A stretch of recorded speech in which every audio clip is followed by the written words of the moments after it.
Mga boss, malapit ng bubungan ng ating alignment. O, kaway ka muna dyan. Yan. Kakapit ka at pag nagpatak sayang ang tato.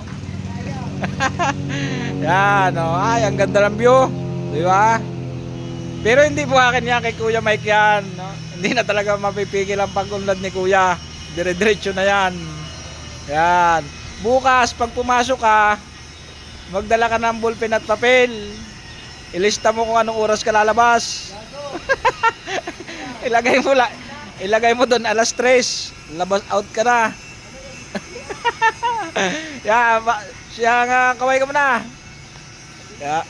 Ayan, oh. I-shoutout mo yung utol mo at nagtatabas doon. Yan. Yung nagtatabas. Yan. So, yun lang at bye-bye sa'yo, bye-bye. Oh, kapit ka dyan na, kapit. Yun lang, bye-bye.